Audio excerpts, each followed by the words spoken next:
Assalamualaikum warahmatullahi wabarakatuh. Perkenalkan, nama saya Delvanika Oktasya dari program studi pendidikan matematika. Pada video kali ini saya akan memuat tentang jawaban dari soal UTS yang telah diberikan dosen pengampu mata kuliah Islam Nusantara.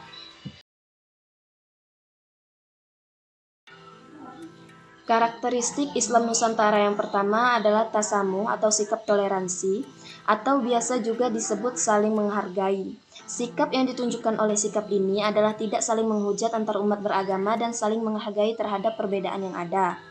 Yang kedua, sikap tawazun atau sikap seimbang, yaitu sikap tidak berat sebelah atau tidak memihak pada salah satu. Maksud dari sikap tawazun ini adalah seorang muslim harus mampu menyeimbangkan antara ketiga potensi, yaitu jasmani, akal, dan hati, untuk dapat mencapai kesempurnaan, yaitu insan kamil.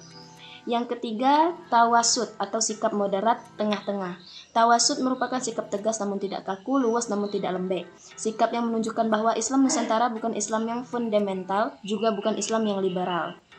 Yang keempat, ta'adul atau sikap menegakkan keadilan. Menegakkan keadilan yang dimaksud adalah sikap adil terhadap memutuskan suatu perkara. Adanya sikap ini menjadi panutan dalam bersikap dan bertindak lurus, bersifat membangun, serta menghindari segala bentuk pendekatan yang bersifat ekstrim. Dan yang kelima, genealogi keilmuan atau sanad. Karakter utama yang dimiliki Islam Nusantara adalah genealogi keilmuan atau sanad yang bersambung dan terlacak dengan jelas, yang merupakan konsekuensi dari metode berpikir yang menggunakan mazhab.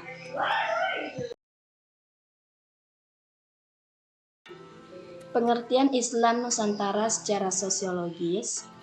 Islam Nusantara adalah Islam distinktif sebagai hasil interaksi, kontekstualisasi, indigenisasi destruktif, dan vernakularisasi. Islam universal dengan realitas sosial, budaya, dan agama di Indonesia. Islam Nusantara yang kaya akan warisan Islam menjadi harapan renaissance peradaban Islam global yang akan berakulturasi dengan tatanan dunia baru. Pengertian Islam Nusantara secara historis.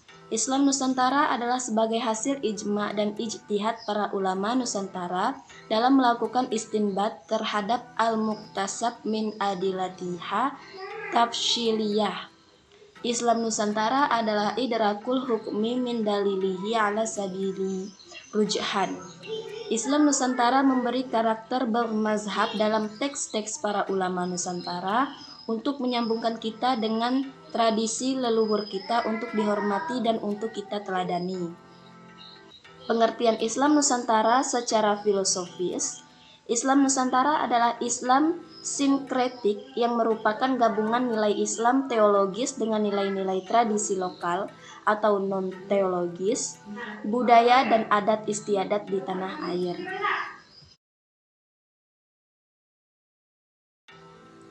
Pada dasarnya ada 3 pilar atau rukun penting di dalam Islam Nusantara. Yang pertama pemikiran atau fikrah, yang kedua gerakan atau harakah, dan yang ketiga tindakan nyata atau amalia. Pilar pertama pemikiran atau fikrah meliputi cara berpikir yang moderat atau tawasud.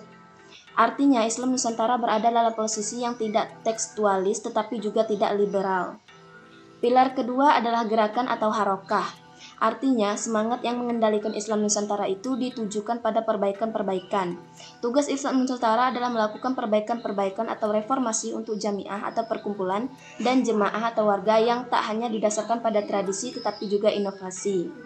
Dan pilar yang ketiga adalah tindakan nyata atau amalia. Islam Nusantara sebagai identitas Aswaja NU menekankan bahwa segala hal yang dilakukan harus lahir dari dasar pemikiran yang berlandaskan pada fikih dan usul fikih, disiplin yang menjadi dasar kita untuk menyambungkan amaliyah yang diperintah Al-Quran dan Sunnah Nabi. Dengan cara demikian, amaliyah Islam Nusantara sangat menghormati pada tradisi-tradisi serta budaya yang telah berlangsung sejak lama di tengah masyarakat. Tradisi atau budaya yang di dalam usul fikih disebut dengan adat tidak begitu saja diberangus, tetapi dirawat sepanjang tidak menyimpang dari nilai-nilai ajaran Islam. Praktik keagamaan demikian inilah pada dasarnya dilakukan oleh Wali Songo dan kemudian diwariskan pada pendidik NU kepada kita semua.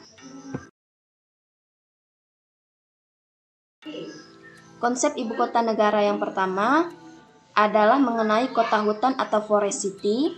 Konsep kedua adalah kota spon atau Spawn City.